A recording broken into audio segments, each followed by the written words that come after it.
Hi.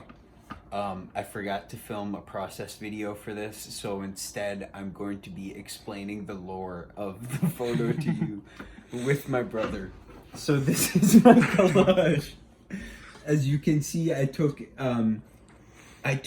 two entire Food Network magazines and cut out almost every sign of human life I could find to create this beautiful masterpiece. So let's start out with some of the key points. We have Ted over here. Ted, you can see he's a cool dad because he's wearing his cap, right? So he's holding his son, who was actually reading him a bedtime story, which was his autobiography, and they're all super happy, and they're a really pure and blessed family. So the angel Bobby Flay is watching over them. That's gonna pop up again later. So next you have Guy Fieri over here holding this Guy lobster.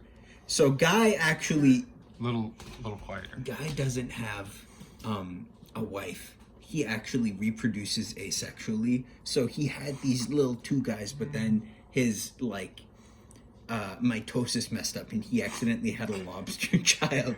But he's super proud of it. And he's like, It's a gangster lobster. Yeah, dude. Yeah, straight up. So It's off the hook. oh, where should we go next? I've explained this family here. This family? Actually, no. That you need to explain them later. Yeah. No, this family on the left. Yeah, no, they come from They over come here. from later. Okay. So Kevin Bacon and Damaris, right? So they had these children. Wait, look at. First of all, you have to explain that they're a separate species. All Okay. of these guys are humans. Everyone are humans except for these guys who both are like cog people. So They're machines. So they had two children. Actually, they had three children. They had one Damaris, one Michael Simon. No. That Michael Simon comes from the second Okay, marriage. so they had a Damaris and they had a Michael Simon.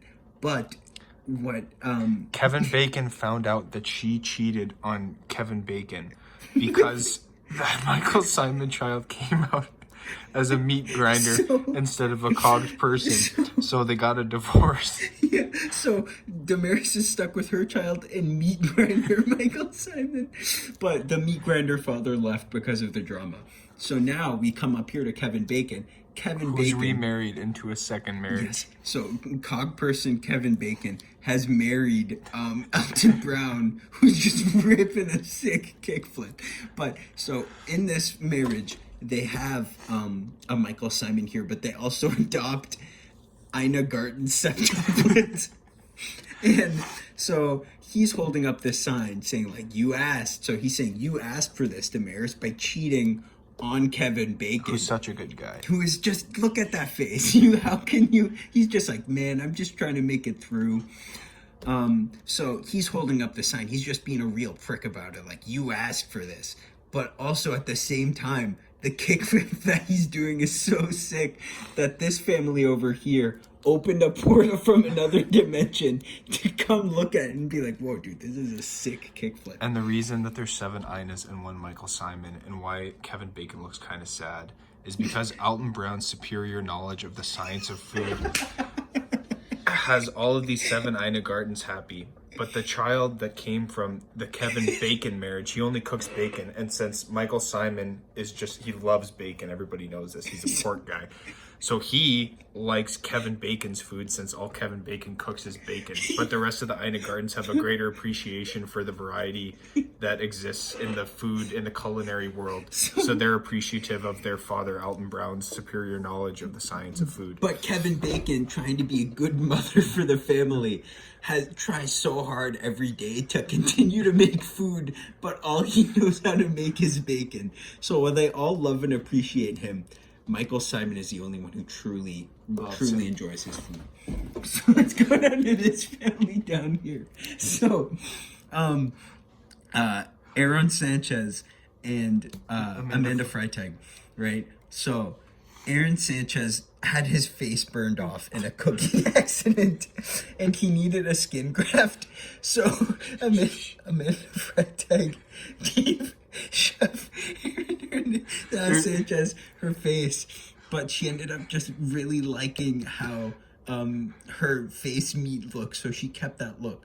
So out of this marriage, she came into this marriage with she had twins with another man. Freitags. And then their combination of genetics spit out 5 identical Alex Cornishelli children. Once again, the angel Bobby Flay approves of this wholesome union and is here to watch over the family. This family is full of love and purity. So Bobby Flay has blessed not only Ted and his family, single father, cool Ted, as you can see he's wearing his hat, but the blessed septuplet family over here as well.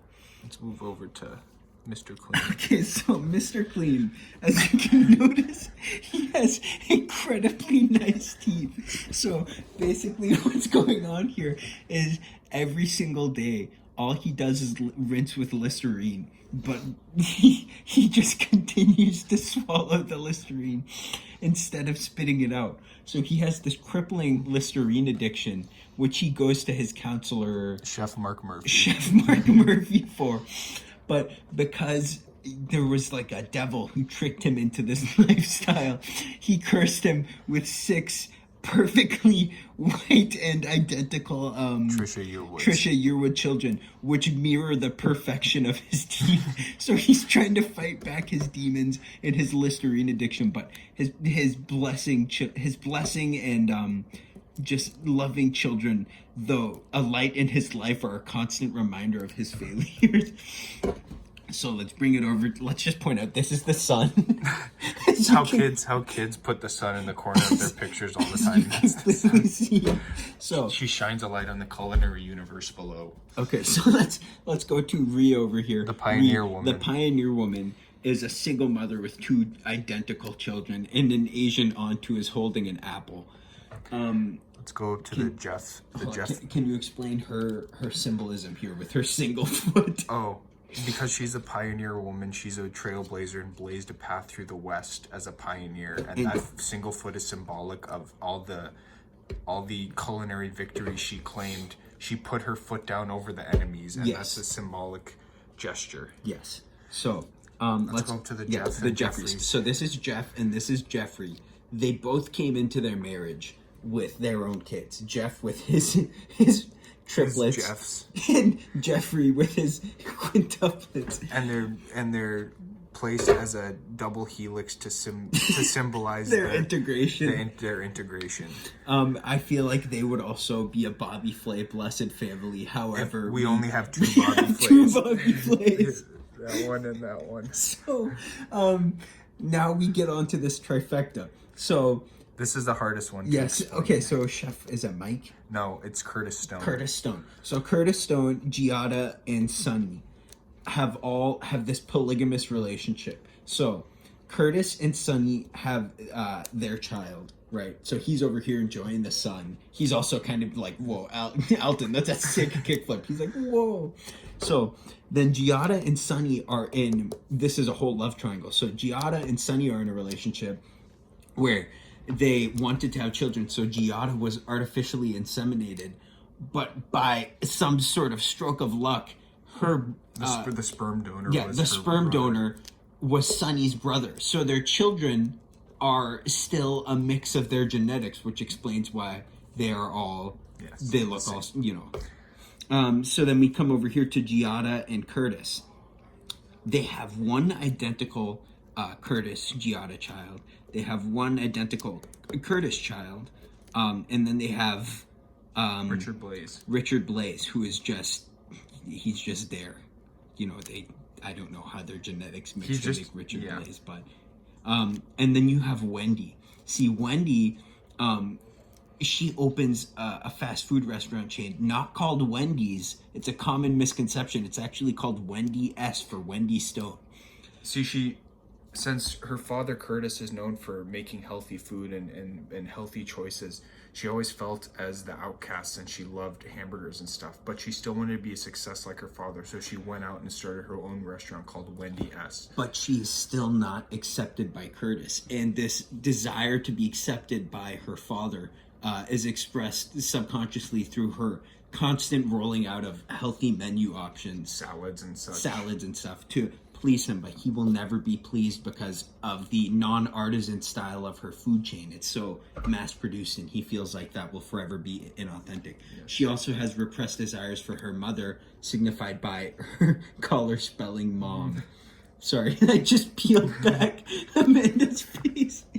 And then we come to the last child on our chart. This was, so the reason they're in a polygamous relationship here is because Curtis is actually Mormon.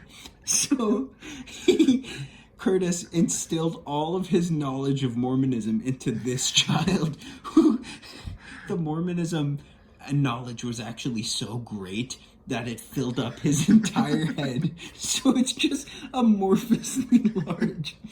However, this Curtis is so much smaller as a result because he is not very Mormon at all and is deviating from the family trend. So you have this connection, and this is a child outside of Giada. He brought this child into the relationship with Giada, which explains why they don't look so similar. But yeah, do you have... I think that's it. I think that's it. So I hope that explains your... I hope that... What's your favorite part of the collage? I have to say it's the Teds. Look at how wholesome and happy they are as a family. I agree. And Bobby Flay approves. Yeah, and I really do be like an Amanda Freitag, though. The love that she would give to sacrifice her own face for her husband. But yeah, I think that's it. So, like and subscribe.